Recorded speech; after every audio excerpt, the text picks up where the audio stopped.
All right. Hello, everyone. Thank you all so much for joining us here today at the Corning Museum of Glass. Welcome to our Bring the Heat series we have here at the museum. In our amphitheater, we're doing this every week in July. So this is round 2 featuring Catherine Ayers. Everybody, let's give her a big round of applause.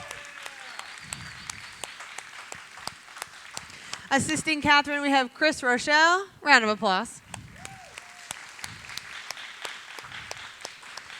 And I'm Katie. I'm going to narrate this process for you. I'm going to walk you through it. If you have any questions at all, I'll be your guide. Let me know, and I'll answer them. So we have a really beautiful piece planned for you all today to showcase Catherine's amazing skill and something that she brings to the team every single day here at the museum. So we are going to make something that she wants to make. She's designed this. She's going to make it right in front of you all. So we are going to start with a cane roll-up.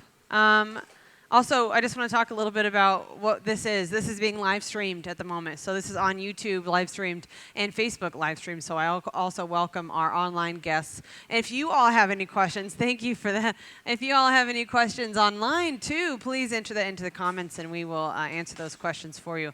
I will also be your guide as well. Also, I think it's on Instagram Live as well too. So awesome. All right, we have our cane roll-up. Our cane roll-up is basically going to make up the pattern of the glass itself as far as the color goes. I'm not sure if we're going to roll this on a bubble or just roll the cane up. We'll see. But we're getting things ready to go. So let's talk about glass in general. We're going to start from square one. Glass starts from our furnace at 2,100 degrees Fahrenheit. And at that temperature, it moves like honey and it glows. So we have glass in our furnace there. It's a 1,000-pound tank. We've got a lot to use. And with that glass, she has covered a lot of glass with color and then pulled it into long strands known as cane. And so some of the canes, I think we have some over here.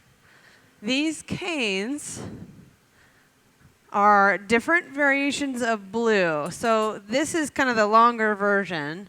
We pull them in really long versions. We cut them up, and then this is a longer version. We will make them into shorter versions, about this tall, about maybe, I don't know, a little less than a pencil. And with these, this is called veil cane, which means that it's all clear glass in the center. Basically, you make a cup of color and you stuff that with clear, or what in Catherine's method, which is also a great method, is the snorkel method, where you make a tube out of glass and then you suck glass from the furnace into the tube and then you pull that. So that's a very fun thing to create. Very fun method of this veil cane. So basically, if you look at the cross-section is clear glass, and then this outer layer, this kind of around the outside color, is the color out here. So we have a bit of a darker blue and a bit of a lighter blue. And so she's alternated these in a particular pattern, and then she's going to roll this up. So that's what she's doing over here. I guess Chris over here has the pattern of cane. He's going to heat that up and melt those together so that when we roll this up, it'll move as a sheet. And then Catherine is going to roll it up on the collar. So she over there is creating a collar of glass from the furnace glass. So she gathered that out. She popped a bubble in it so we don't have anything off the end of the pipe. What's off the end of the pipe is going to be the cane. So we remove that. Then we pull that layer of glass around a bit to a particular width. Now the width is measured by how long this roll-up is here. So we have this thing right here. It's called a pie divider. We measure how long the roll-up is by this, and that tells us how around the collar needs to be, how the circumference of the collar. So this is a really great tool to use.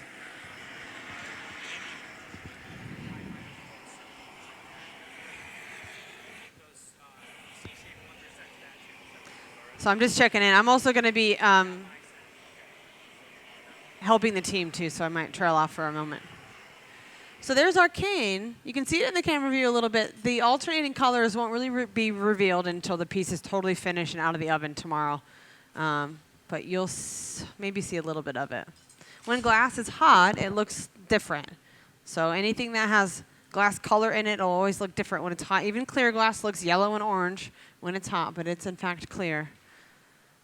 So she's got that collar. We're measuring now. This is Jesse Rousset. He's going to help us out. We also have our team of our AV team here, Emily and Conrad. So he's going to measure that, make sure that that's right, and we roll this cane up. We've got one shot, so we want to make sure that everything is the right diameter.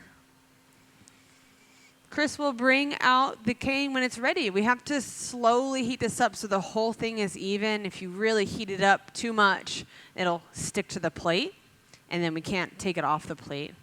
So we want to heat it up, turn the plate, make sure it's all even, and then when we roll it up, it should roll up really nicely. All right, so he brings it back. He's going to squeeze the cane a little bit. This melts it together a bit more, so it kind of welds it together, fuses it together a bit more. And then we'll roll it up.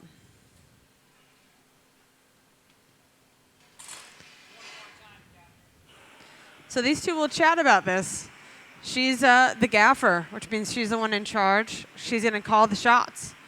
So she's looking at this, and she trusts Chris, though. These two have been working together for a long time, about 15 years. And so he's using this torch. That's an auxiliary torch. We call it the bench torch, to torch the area in the middle there that's going to be a little less hot than the rest of it, so it evens out the temperature. And then we'll roll it up. So she's got the collar over there ready to go. And then when she brings it out, we'll attach it. Hot glass sticks to hot glass. We're going to rely on that to roll this up.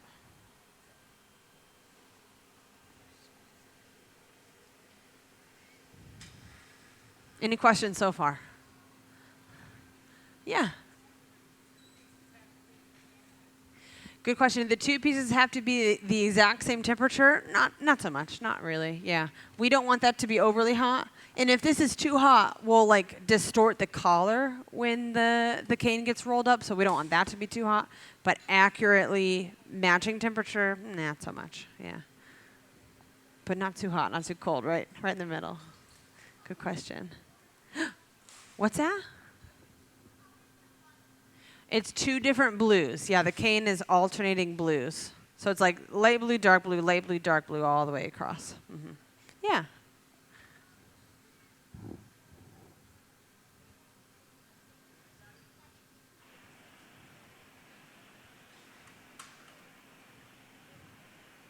And sorry, what's that?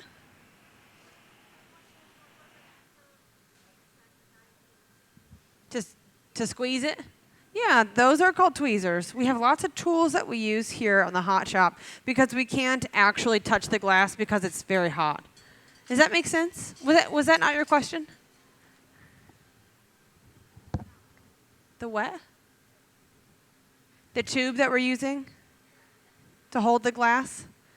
Those are pipes. Yeah, so she's got a pipe there with a bit of glass on the end, and she's going to blow the bubble into the piece that she wants to make once she rolls it up. But here comes that roll up. So she'll bring over the collar, and she'll stick it on the side. Look at that, perfectly rolled up, nice temperature. You see how gummy that was? It moved really nicely. She'll seal that end up, but first she's going to brush off any of the extra kiln wash on that from the kiln on the side of the cane, and then she'll bring it over to the oven. I think she deserves a big round of applause for a successful roll-up.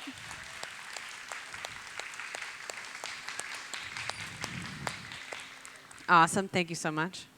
So now she's going to work on zipping up that seam. So we want that to look as if it is not the seam. We want that to blend in and look like just the rest of the entire piece. So that, we'll stick that together. No big deal. Quickly, easily, nicely done. And now we're going to work on getting this into a nice bubble. So we have this open face, kind of cold bit of glass. We're going to work on getting this into a nice round hot bubble. And then back into the furnace. So bring the heat here. It shines a spotlight on the expert glassmakers from our hot glass team, and it showcases their creativity and expertise. So it's something that we're really excited about doing here at the Hot Glass Show in the summer. We did it last year. We had 4 or 5 of us we went last year, 4 or 5 of our artists here on the Hot Glass Show team did that last year, and 4 are doing it this year, all fitting into the month of July. And the pieces that we make during these moments, during these live streams and these shows, gets sold in the gift shop. So you could purchase this after seeing it being made. And any of the proceeds that are from this object being purchased, goes to supporting the Hot Glass Show. So it goes to supporting our programming. So that's really amazing, and we're excited to always be a part of that opportunity. So she's starting to roll that glass on the table, get that into a little bit more of a concise bit of cane. We want to make sure, again, everything's really even, and all those canes fit in easily throughout the whole entire piece. She'll go into a reheating chamber. That there is 2,100 degrees Fahrenheit, and at that temperature, glass, it's a really good temperature for reheating glass. It's very similar to our melting furnace temperature, but our melting furnace melts the glass. Our reheating chamber does not. It just is an empty chamber we can go in to reheat the glass in. She's going to use the jacks now to squeeze a little bit further, just gently squeezing as she rolls the pipe back and forth. And that helps close any seams in the cane roll-up. And eventually she's going to squeeze the end to where it closes off the bubble. So she's going to close that off in just a little bit.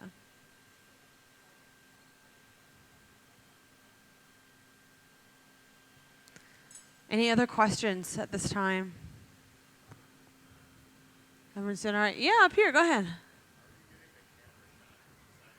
Sure. How are you getting the camera shot? I'm so glad you asked. The camera shot isn't brought to us by a special camera, instead by a special window in the back of the oven. And that window is made of a type of glass called fused silica, and it melts at 4,000 degrees instead of 2,000 degrees. Yeah. So it sits in the back of that oven, and it's basically pretty heat resistant to about 4,000 degrees. Yeah. There's a camera that sits behind it, and there's 2 little fans that blow on the camera. And we need those little fans, we've learned. The power's gone out before. I think one of the fans didn't turn back on and the camera melted. So both fans, yeah, is necessary for that, yeah. But yeah, fused silica. Fused silica is a really wonderful type of glass. It's also been used for NASA's space shuttle. So the Orion missions, the Apollo missions, it's on the International Space Station. So yeah, very important piece of glass. And in our humble little hot shop here, the museum. She's working now to close off the bubble. She'll squeeze that together, and that closes the end off so that we can make this into a nice shape. Sometimes we save that little end. I don't know if she wants to. She's going to. She really wants to. Good, good. Sometimes Catherine makes little magnets. I mean, it's just, why not? Why not use it? So she'll cut that end off. Jessie graciously will deliver that into our hot annealing oven to slowly cool that glass.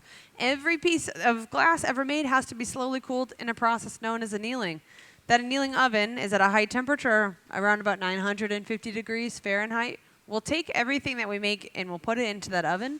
And then at the end of the day, we'll slowly cool on a computerized slow cooling process. And it depends on the thickness of the material as to how long it cools down for. So for the pieces that we make today, this piece might be a little thicker. This piece is going to have extra things on it. We might cool it for a little bit longer, but generally 12 to 24 hours. Let me tell you a little bit more about what we're making. So we're making this, we're making a vessel. And the vase shape that Catherine's been kind of talking about is going to be a taller shape, and the top will kind of come to, not necessarily an opening, but it will kind of come to I don't know what to call that, kind of gumdrop shape is what she's thinking. She doesn't know if it's going to be taller and more slender towards the top or more squat. So we're just going to see how that goes. And then we're going to add these beautiful flowers that Catherine's been working on. The flowers that she's been working on, this is kind of one that she made in the very beginning. These flowers, the color that she's used for this, a lot of times glassmakers will roll on glass color like frit, which is little granules of crushed up glass. It'll stick onto the surface of the material and melt in. That's a good way to add color. You can also add it in powder form by sifting it onto the top, and it makes kind of a texture too if it doesn't melt all the way in. Catherine didn't want to do any of that. What she wanted to do was make basically like a blank of color. We call them a rondelle. A rondelle can be used for many things, also windows and things. But basically she made a flat disc of glass with different colors added and then broke these discs into shards like this.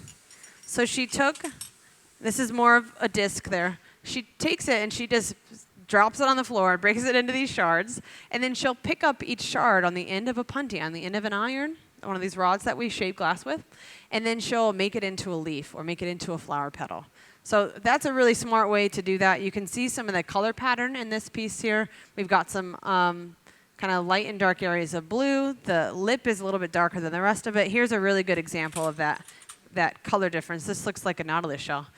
You can see how she shaped that just with the rondelle. She shaped the color in that rondelle. So then she took those shards, made those pieces out of it. So she's got lots of flowers and leaves in that sort of way. I think she has some flowers and leaves over here too.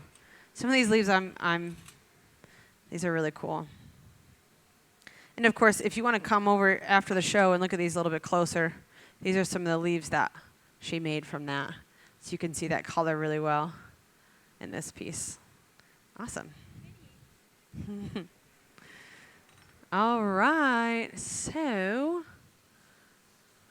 she's drawing on the whiteboard. Thanks, Catherine. A little bit more about what she is going to be working with. So we're going to attach those flowers around the piece. I think she has 3 big flowers and then leaves to go along with that. So very exciting. That's what we're going to make today. Right now, we're going to work on getting this bubble in a state to where we can gather over it without trapping any bubbles. When you take round pieces of cane and you roll it up like she has, and then you try to gather over that, the round pieces of cane, in between them is a crease, right? And if you go into the furnace, in our big furnace, I can't roll the gathering animation, but there's a big bowl of glass inside of our furnace. It's called a crucible. And you dip the glass beneath the level inside there. You turn in one direction. You gather out an extra layer. And if there's ridges on your bubble, when you do that, you're going to trap bubbles when you cover it with that extra layer of glass. We don't really want to do that. I guess you could if you wanted to, but we don't want that. We want to smooth the sides out by rolling the glass on the table or using the paper to cool and shape the glass. So she's going to work on smoothing that out. Look at it now. It's a hot, gooey bubble. It looks very different than what it just did when we were rolling that cane on and evening it out. But now we're going to use that block tool a little bit more. Jesse's going to help inflate if she needs it. That tool that she has in her hand right now is called a newspaper pad, excuse me. That pad of newspaper has been soaked in a bucket of water for about 10, 20 minutes. We squeezed all the water out, and then we started to use it. It works really well. Newspaper works so nicely because it has, it's flexible. We can start to use it against the glass in kind of a unique way if we need to. Use the palm of our hand to shape the glass. But it's so dense, those fibers in the newspaper are so dense, it doesn't transfer heat to our hands. Any of the heat and steam from that paper stay on the top layer, and that keeps us from feeling any of the heat. It's a great way for us to squeeze the glass and shape it with that.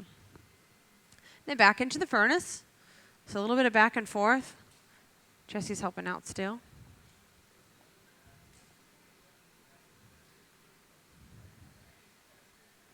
Just smoothing that out.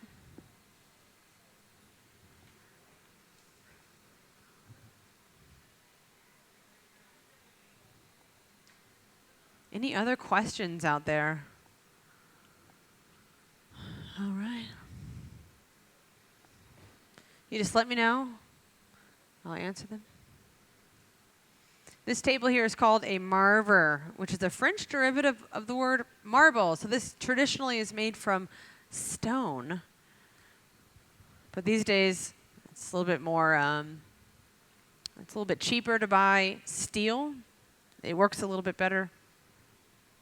But you can roll that glass out on that table. She's going to get this shaped up so she can gather over it. So we'll put at least 1, if not 2 layers of glass over this bubble. This is already good size to be gathered over a few times.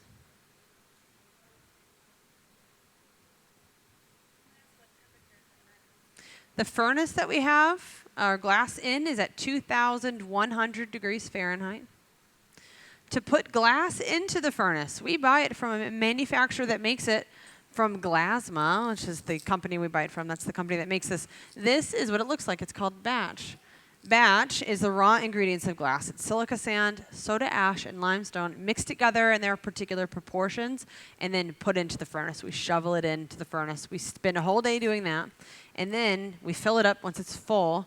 We let it cook. The next day we come back and we can gather glass out of it. So it's really easy to charge the furnace. We use batch for that. So the type of glass that we work with is called soda lime glass. That's the most popular glass that we use in the world. So that's also our consumer glass, like windows and jars and bottles, things like that. The glass that we use, the Glasma, is formulated so that we have a longer working time here as artisans, as humans.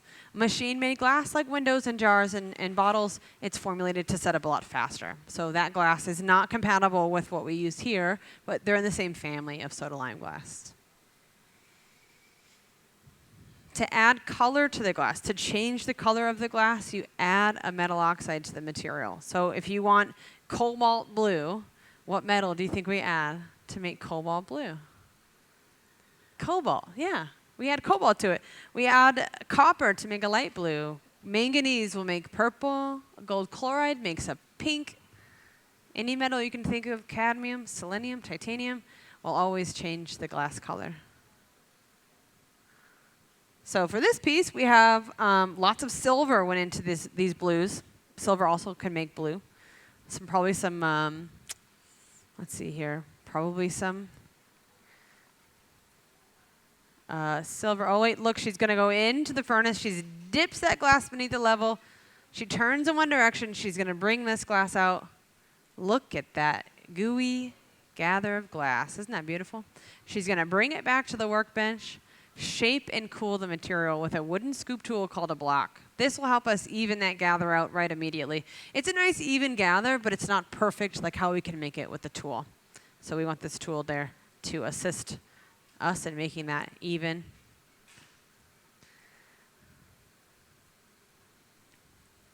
So that's cherry wood. We keep it in a bucket of water. The cherry wood blocks are carved still green so that when they are soaked in their buckets of water, they can stay soaked forever. Chris is going to help her turn the pipe as she starts to shape this. Just team-oriented craft, it really is. Glass making is very much so team-oriented. It's possible to do it alone, but it's better with a team. Good question from online, right? Does the hot glass show team ever use borosilicate? We have a flame working demonstration that we do every day. It's actually the longest demonstration we've done here at the museum. We've done it since we opened in the 50s. So we do use borosilicate. We don't use it in our hot glass show studios, in our furnace studios, but we do have a flame working demonstration. And here on our floor, actually I should say, here on our floor, we have had borosilicate demonstrations. We have our flame collab every single year. That happens. It used to happen in February, but I think we're going to start it in June. We did it this past June. So we do have flame workers that come here and work on our floor once a year. And then Caitlin Hyde, one of our glassmakers, our hot glass show team resident glassmakers, she works on our stage sometimes. She's done a few live streams. Check those out on our YouTube channel. Eric Goldschmidt, our resident flame worker, also does those as well. So we have done some borosilicate. Yeah, good question. All right, I think we're going to go right into shaping. I don't think we're going to get another gather. I think this is going to be plenty of glass. I think that she thinks it's going to be plenty of glass. It's up to her. She's going to start to shape this. She's using the newspaper again. And then she's starting to inflate the glass. Jessie will inflate it for her as she's shaping the side.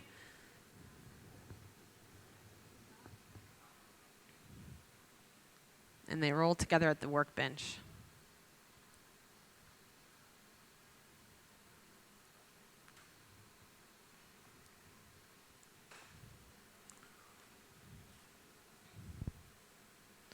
All right, so they're thinking about the next step. We're going to go into our reheating chamber to reheat it again. And then we're going to start to work in the neckline. The neckline is one of the most important moves. We want to make sure that we get this piece removed from the blowpipe. So the neckline, the jack line is another name for it, is a line in the glass where we're going to break it off later. So that needs to be there. But sometimes it also can help inform the shape later too. So depending on what she does here, we'll see. She'll bring it back to the workbench. I'm sorry, Chris will bring it back to the workbench. Now, Catherine will start to squeeze a line into the glass near the pipe. And so that's going to be the start of the neckline. We're aiming the glass towards the ground, which is elongating the glass, making it taller. So she's using the fluidity of the material, just naturally using gravity to elongate the piece. Very nice.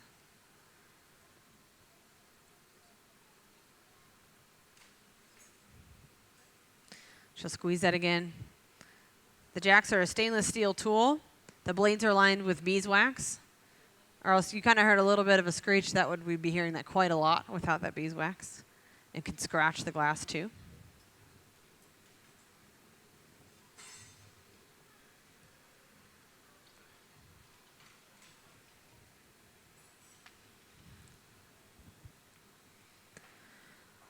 So back to squeezing that line in.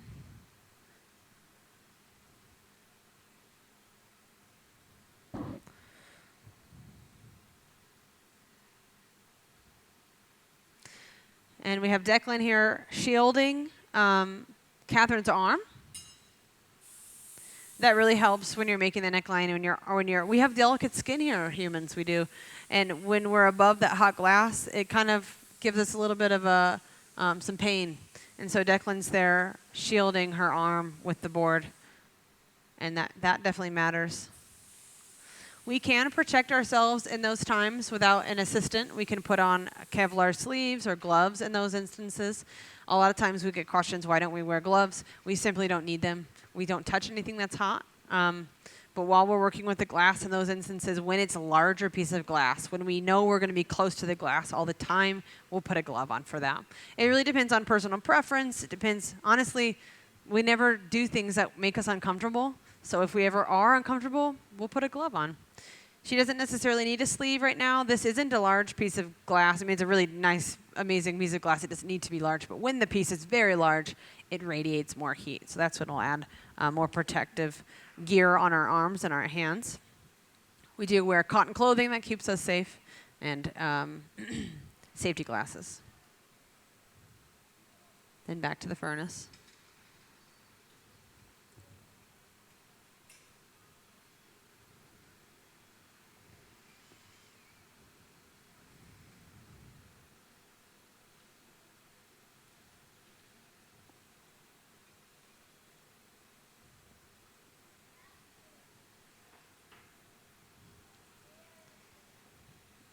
We're going to use the newspaper again. She'll get some assistance with turning.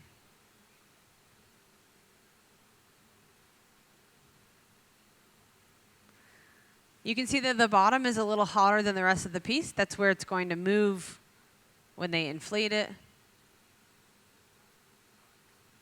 And that's what we want. We're shaping the bottom up right now.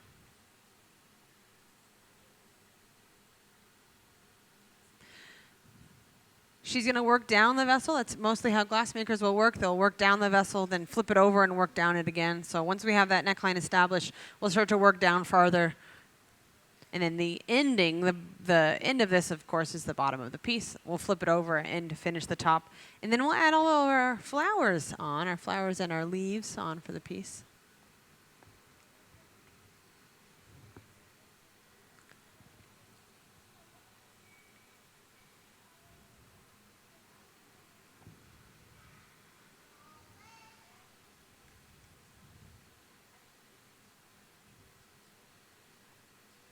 Right now she's emphasizing heat on just the bottom. And she'll drop it out, holding it down again, elongating the piece. The glass blower makes sure that they have enough glass to do what they need. So if they want to make something big, they have to get a large amount of glass. If you are working with a little bit of glass and you blow it way up, it could get too thin. You could, when you go in the furnace, when you go back in the furnace, you could deflate the bubble. It could collapse because it's too thin. It gets too hot. And that's something that glass makers will deal with their entire career. That's something we always are thinking about. How much glass do I need to create this size piece? And it's a hard thing in the very beginning to learn. She's using the jacks to go on the side. She's being shielded, and then Jesse's blowing.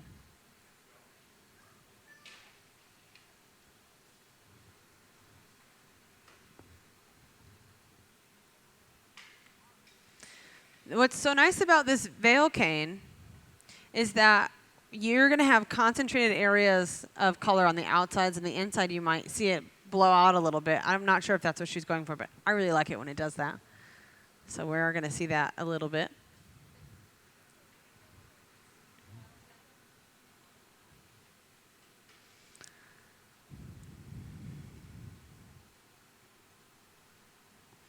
She's heating just the bottom section of this piece, and we're going to heat, or we're going to flatten the bottom when she comes back out.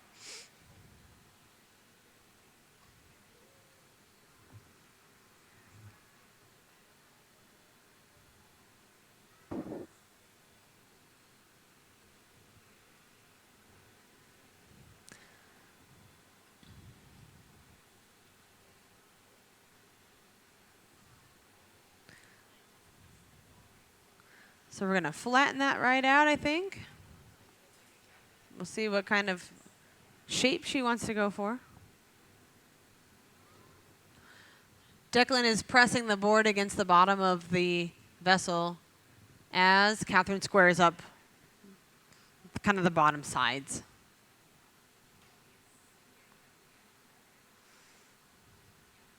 And once that looks good, we're going to work on transferring the piece. Very nice.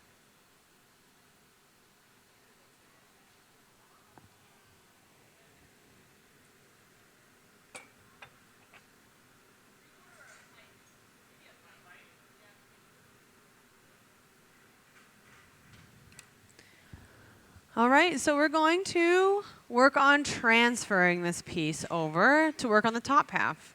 So that means we're going to create a punty, we're going to attach it to the bottom of the vessel, and then break this piece off of the blowpipe. So Chris is going to start that punty process by getting a particular pipe. We want this to be able to withstand the weight that we're going to have for this piece, the piece itself, and then the flowers added to it. I don't think it's going to be outstandingly heavy, but we do want something that's going to work. So looks like he's going to use a blowpipe. We're going to make a punty from that by gathering a little bit of glass out of the oven. He'll cool it down and shape it on the table of the marver. And then he'll bring it to Catherine, who will apply it to the center of the bottom of the piece. Then we'll get the glass to break free along that small constriction line near the pipe. So Chris is going to use that bit of glass and roll it on the table, cool it, shape it.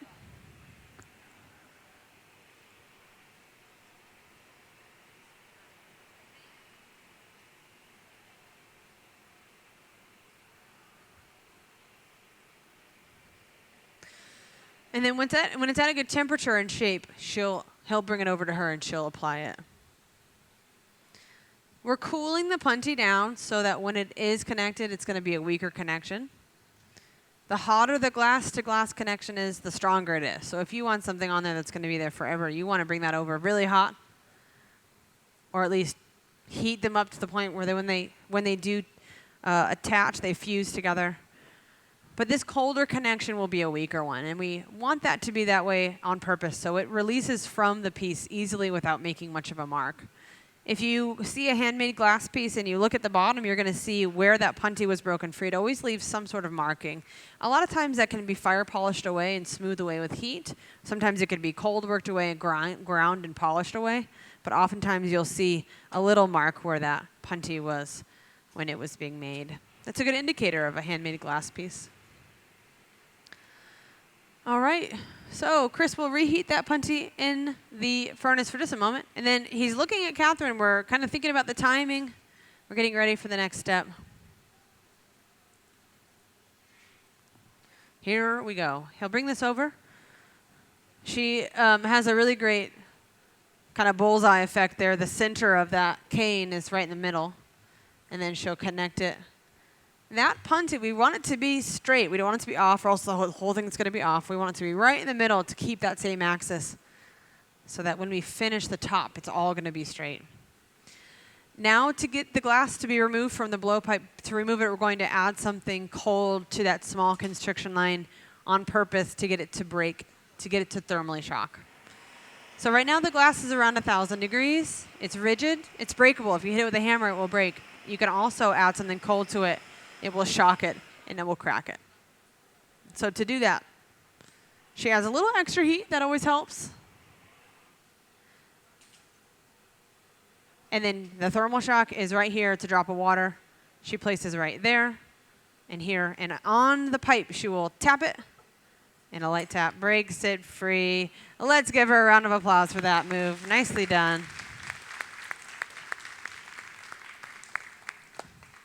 Awesome. Perfectly transferred. We now have an opening. That's the point. We do want this vessel to be open, to remain open. Relatively functional. We're kind of thinking of it more of being a canvas more than it being a functional vessel, but it is going to be open. So we're going to heat the top, melt that in a little bit, shape it, and then we'll start to add our flowers to it. Yeah. How are we doing on questions? Everybody doing okay? Awesome. Yeah, great. A little info on Catherine Ayers. She is a glassmaker. She's local. She's from this area. Oh, I'll get back to that. Here's a question. Yeah, what's your question? Do the two furnaces, are they different? Yes, good question. The furnace that is open over there that we're working out of is our reheating chamber. It's 2,100 degrees Fahrenheit, but it's empty. No glass inside of it. Our furnace where we have all the glass inside of it here is full of glass. It's also at the same temperature, 2,100 degrees Fahrenheit. So we call it our melting furnace. And then we do have a smaller furnace over here. It's very similar to that one over there. So those two furnaces there are the same temperature. They're both empty, but one is just a little smaller and one is larger. We pump out a lot of energy. This is run on natural gas. So having a large oven on spends energy. So if we're going to have, we have another one over here. We don't use it as much, so we might as well have a smaller one on. Yeah, so we call it the assistance bench. So maybe a place to reheat bits or a place to make objects to go on the other workbench. Oh yeah, your question. Good question. Have we ever burned ourselves? Never. Not once. I'm kidding. It happens. It happens when we are more likely when we are just starting. So when we're not familiar with our surroundings, when we're not familiar with what can and is hot, we do burn ourselves a little bit more on accident. Of course, accidents happen. But as you gain more experience in the hot shop and as you learn from your mistakes, we get burned a lot less here. Yeah. These days. Yeah. How's someone trained to do this? It depends really on kind of what your path is. A lot of times a glassmaker finds it in college, and there are different colleges that offer glassmaking. They stumble upon it and think that looks cool, and they try it, and it turns out they really like it. That's a really common path. You can also, oh, watch this. We're going to add a lip wrap, a wrap of color around the lip of the vessel. Look at that, perfectly administered. This is elephant gray, which is it's like Catherine's color. That's one of her favorite colors. So yeah, you can also become a glassmaker by just getting a job in the field. By learning from someone else, then you can kind of work your way up and learn from someone else. And then you learn a trade from that person that gets you to this job. It's kind of like becoming a chef, where you kind of learn in different kitchens as you go. And then 20, 30 years later, you have your own kitchen. Yeah, good question. The traditional apprenticeship sort of thing is these days more of a non-traditional apprenticeship, but that's how things were done for a long, long time before our modern times, was an apprenticeship where you learn under someone for probably 20 years. Yeah. Awesome. Yeah. Okay. Good question from online. Do we ever shut the oven off? Some of them, yes. We shut off our reheating chamber, the one that she's in now, and our other reheating chamber, and our pipe warmer. We have a pipe warmer that warms the pipes up so the glass will stick to the tips of the pipes. We need that. But our furnace with all the glass inside of it, we never shut it off. We just put this one in 2 years ago. We expect to turn it off in 6 years when we're going to replace it. So we want 8 full, unchanged years out of this oven. And the oven that we swapped it out with, that was on for 8 full years. So we leave that on. The reason we leave this on is, first reason, we are here every single day working out of this studio every day. And so if we were to turn this off, we would need to cancel all of our shows for a whole week. And then it takes about a day or two. Well, it takes a whole day to dump the glass out. Then it takes 2 or 3 days to slowly cool the oven. It's a delicate instrument. We want to make sure that it's slowly cooled. And then if we need to do a repair, it might take a day or two. And then to turn it back on, we turn it up slowly. And then we take probably 2 days to fill it full with our batch glass. And so, yeah, we would have to shut the furnace down, the amphitheater down for a long time. So we keep that on. Question? Oh, do we have 2 questions? Okay. What's the other question? I can't even. Oh, it's you. Okay, go ahead. I assume the furnace has refractory brick in it. Yes, it does. And that lasts 8 years? Some of it. So some refractory does last 8 years. Yep. In this furnace here, it's more of that castable refractory. In the reheating chamber, that's stuff that can last a little bit less.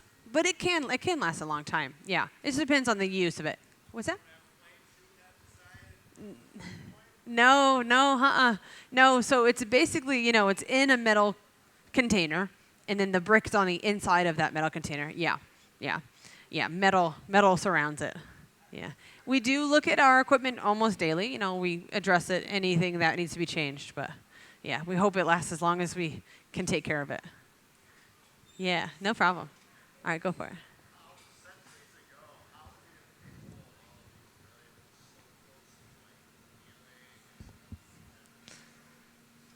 Yeah. It totally is very important. Yeah, the question is, how do we control all these variables with all this different equipment as far as temperature goes and annealing and things back in the day without our modern technology?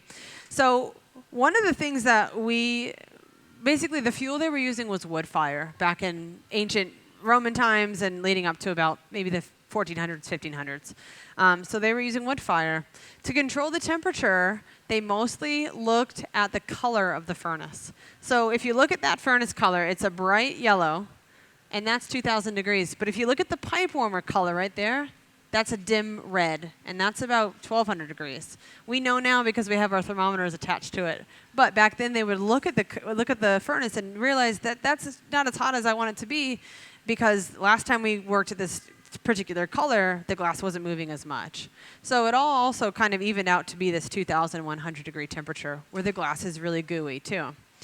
As far as annealing goes, so basically to blow glass, you needed a wood fire furnace, which is a furnace made of clay and daub, and it's kind of curved on the top so that the heat can kind of convection around. The inside would have a bowl of glass, and then you'd have your fire underneath that. And that's where you would blow glass. You would gather your glass out of it. You would use the same opening to reheat the glass. It was all kind of one little thing.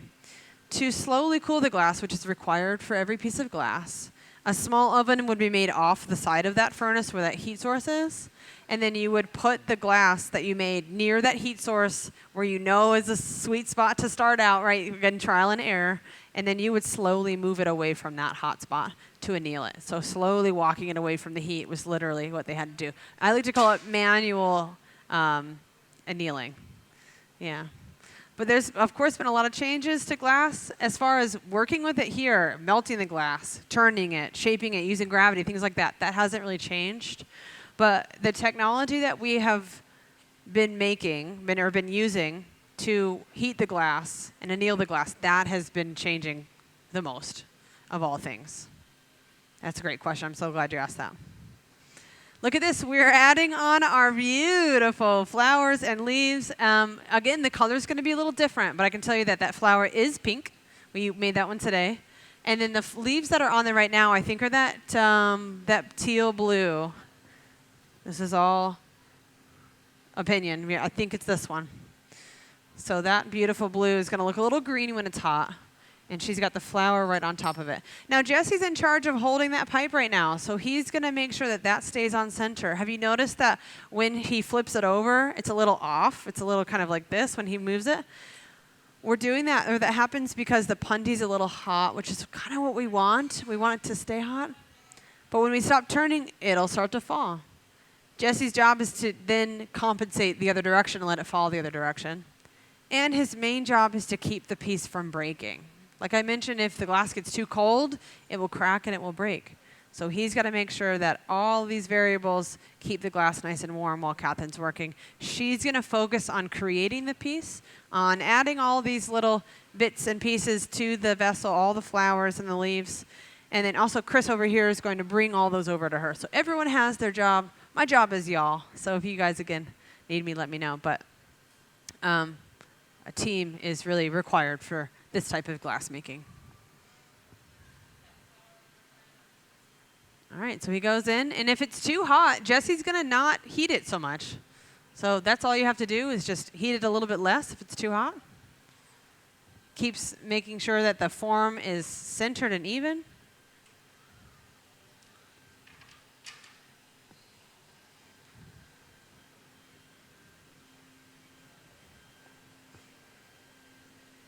I'm just going to check on you. Doing okay? Okay.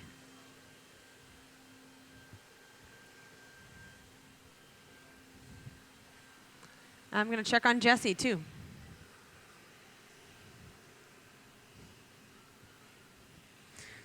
How are you? You doing okay? Beautiful. Thank you. Okay, good. You doing okay? Good. Oh, that was fun, huh? Oh, good. Oh, good. All right, everyone's good.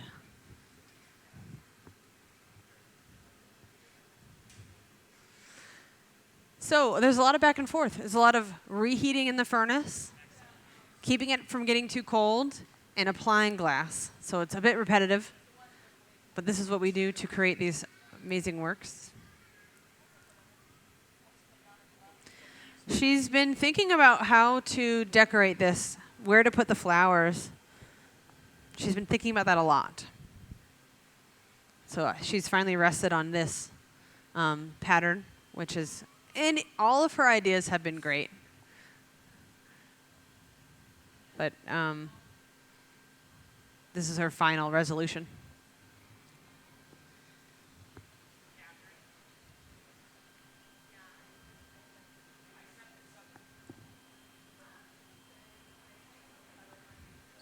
Okay, lots of coordination. Chris is going to bring over some things, and also it's an order. So she set up an order of which pieces go on next.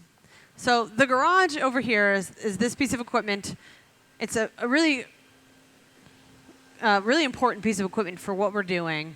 She's made all these beautiful, delicate flowers, and she puts them in the annealing oven to slowly cool. Then they're out in the open air. We can hold them just like this one. And then to get them to a temperature where they can be put onto the glass, this has to be brought up to 1,000 degrees again. And we have a larger piece, which is more fragile. So we want it to be brought up slowly. So what we do is we put it into the garage. The garage, we can heat up slowly. And this side of the garage over here is around maybe 1,050 degrees. And then this side over here is maybe around 950 degrees. So what we can do is put the glass in here, bring it over to this really hot part, and then go from 1,050 degrees right into 2,000 degrees. The jump from 900 to 2,000 is too high, but from 1050 to 2,000 is better, is pretty safe. So that's what we do. So all the pieces that we have that she wants to put onto the piece are in the garage. They're in a particular order that Chris knows, and he knows exactly what to bring her next. So it's choreographed. We've thought about this. And this team works together really well. Like I mentioned, they've been working together for a long time. All of us here on the Hot Glass Show have been working together every day for a long time. So we're very well-versed in working with one another and communicate well.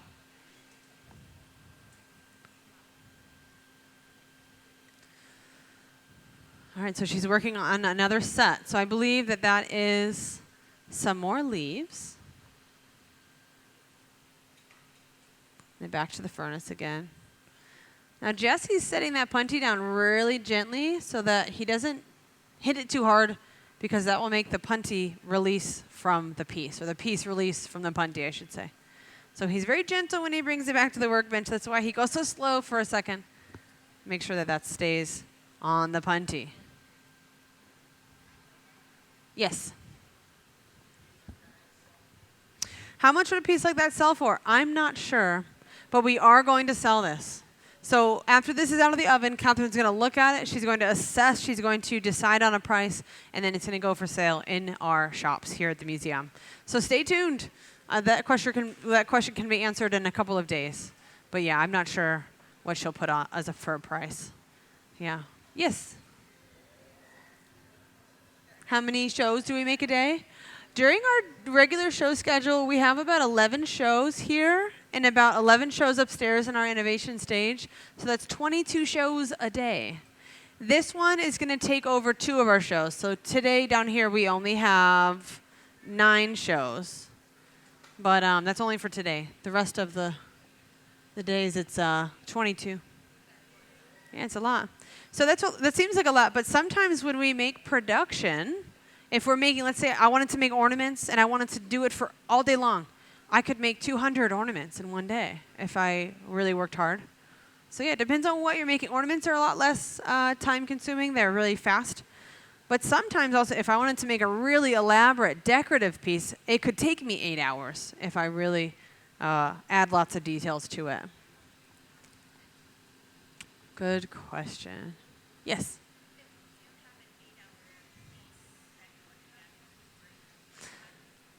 Yeah, if you have an 8-hour piece that you're working on, do you take breaks? Yeah. You know, we're humans. We get hungry. We have other things we have to take care of. What do we do with the piece? So most likely we'll stagger. So if we're going to have like a quick lunch break, we can do that here if we need to. It's rare. But this would be like a private studio sort of thing. Someone would say, hey, can you please watch the piece? And they'll spend maybe half an hour just flashing it, which means just reheating it briefly to keep it from getting cold. It's not the most fun part of the day, I'm sure. But then when the group comes back, that person can then go eat some food and come back. So if those 8-hour pieces do happen, it would be something like that. That would be grueling without a break. Yeah. Yeah, definitely. Good question.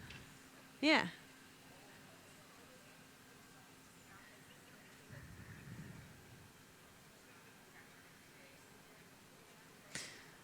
Yeah, I'm glad you asked.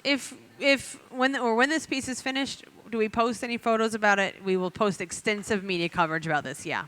So this is being live streamed right now through social media and through YouTube and things and Facebook. When this piece is finished, this is also going to be posted again on our social media too. So we're going to do some videos about it and stuff. And then I think, on our website for sale, and then we'll do like at least a couple of posts just showing a picture of it too. Yeah, so you'll get to see it. So if you're not watching, or if you are watching online, you'll be able to see that too on our website and on our social media. Yeah. Yes?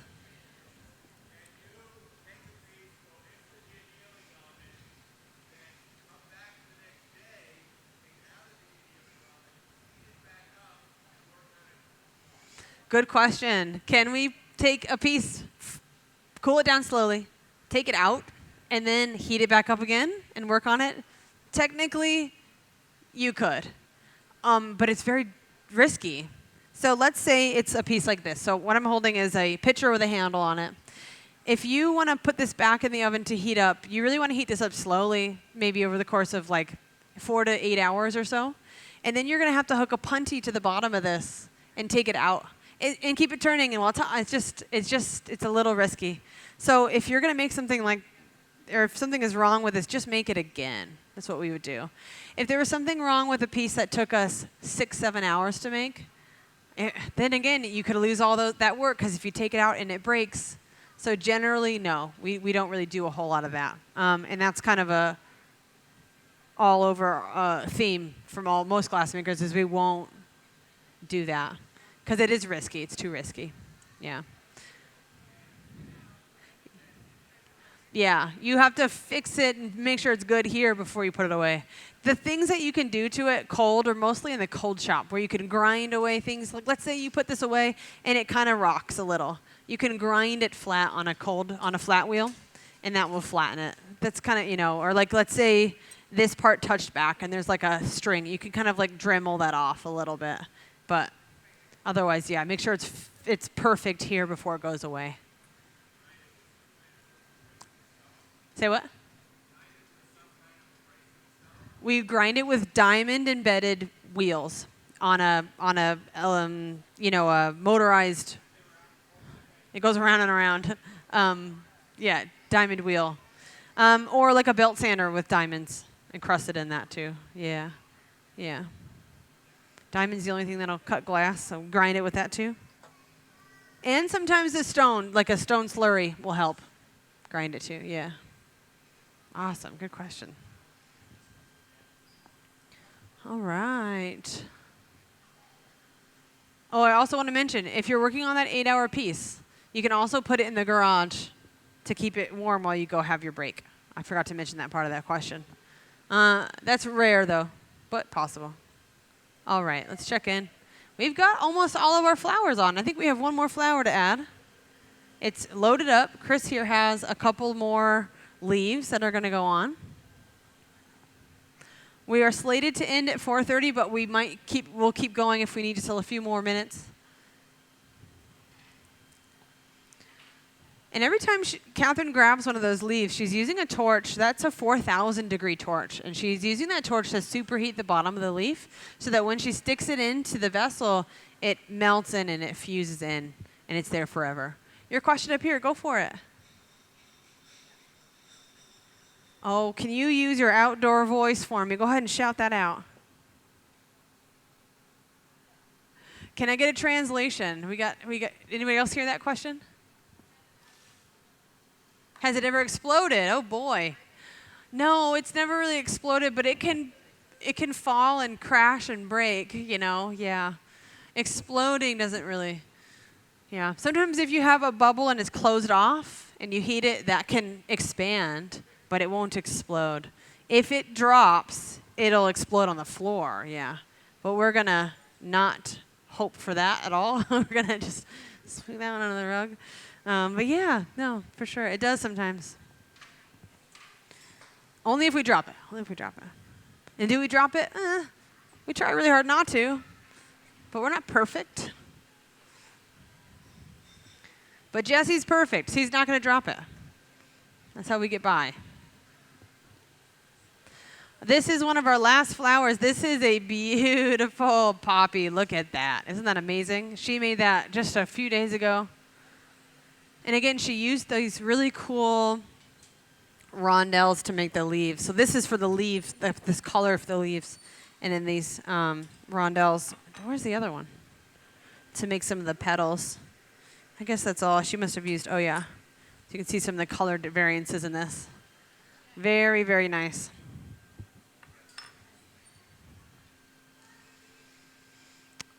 Okay, we are nearing the end. We're going to make sure everything looks perfect on the piece before we put it away. Question up here? If glass falls on the ground, do we throw it out? If it has color in it, we can't reuse it. So yeah, we'll throw that out. But throwing it out for us means we give it to the city and they'll reuse it. So they'll find ways to reuse it. If it's clear glass and it hits the floor, we can throw that back into our furnace. If it's clean, we'll recycle it. Yeah, good question. All right, so we're getting ready to put this into our oven. The oven we're using is that one that says hot, 960 degrees. So we're going to put this away into the oven to slowly cool.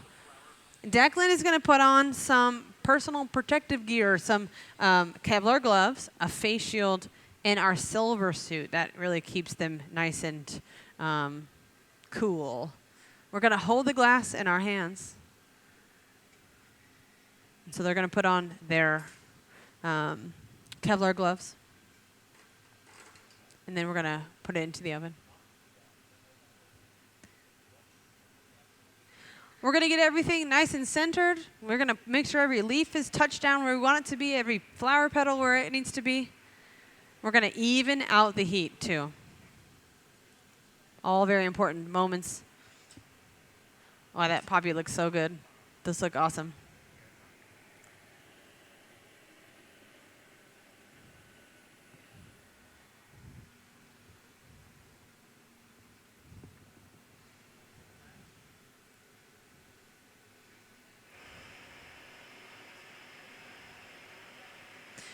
So again, this will be for sale in the shops in a few days. All proceeds from the purchase of this piece will go to support our programs here at the museum. So keep that in mind. Keep an eye out for this. All right, we're going to put this into the oven. Declan's going to stay underneath the piece the entire time. And she's going to add a drop or two of water.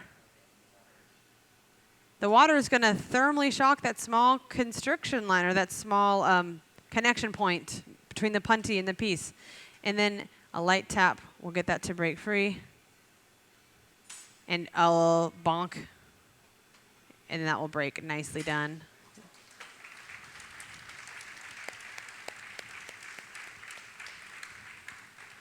We're going to fire polish that disconnection point with the torch. Then it'll get put away into our oven. He's going to walk very carefully into our annealing oven. Set that down safe and sound. Let's give it up for Catherine Ayers. Keep it going for Chris Rochelle, Jesse Rassad. We've got Declan. We've got Emily. We've got Conrad. We've got Brad up in the booth. And Jason is around as well, helping out too. Thank you all so much for joining us today. That's going to do it for our Bring the Heat edition number 2. We have 3 and 4 coming next week and the week after that. Stay tuned. YouTube, Facebook, Instagram Live. Enjoy your day today. Thank you so much.